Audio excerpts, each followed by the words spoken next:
Je voulais vous expliquer ce que vous venez juste de voir. C'est du sound painting. Donc le sound painting, c'est un langage de signes qui permet de faire des compositions en temps réel. C'est-à-dire qu'on arrive sur scène, on ne sait absolument pas ce qui va se passer, et on fait une performance artistique, tous ensemble. Donc ça a été inventé par Walter Thompson dans les années 70 à New York. Et à la base, c'était que pour les musiciens. Et au fur et à mesure des années, ça s'est développé aussi pour les danseurs, pour les comédiens, pour les artistes audiovisuels. Donc en fait, c'est un langage multidisciplinaire.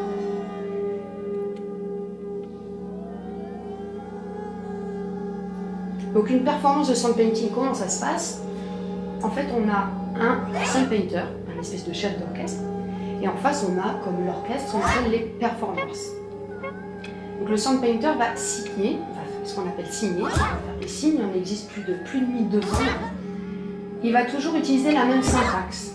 Il va dire à qui il s'adresse, donc il y a tous les signes font partie de la famille qui, quoi faire, tous ceux qui font partie de la famille des quoi. Parfois il va dire comment le faire, et quand le faire. Et à partir de là, les performers qui connaissent ce langage vont réagir par rapport à ces signes, et la performance artistique va se créer devant les yeux des spectateurs en temps réel.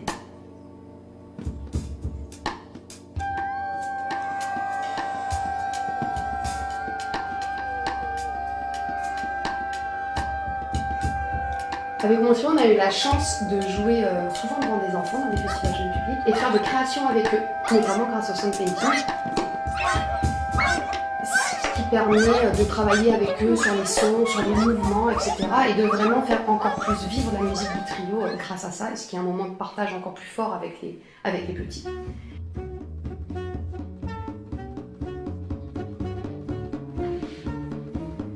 Ce que je trouve absolument passionnant avec le sound painting, c'est tout le côté humain. En fait, ça permet de réunir juste des gens de n'importe où dans le monde, qui font n'importe quel art, ou même peut-être même pas de pratique artistique du tout, et de créer juste sur le moment présent, comme ça, quelque chose ensemble. Et ça, c'est quand même assez fantastique. Quand on est sound painter, on a plusieurs individus devant nous avec leur personnalité. Et à mon sens, c'est notre rôle justement de permettre à toutes ces personnes de créer, d'improviser, d'oser lâcher, donner quelque chose pour construire quelque chose ensemble.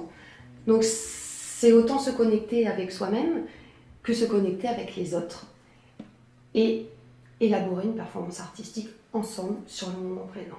Et ça, c'est plutôt vraiment cool.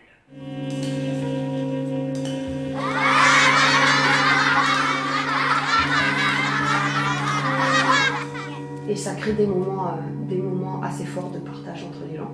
Donc c'est super chouette.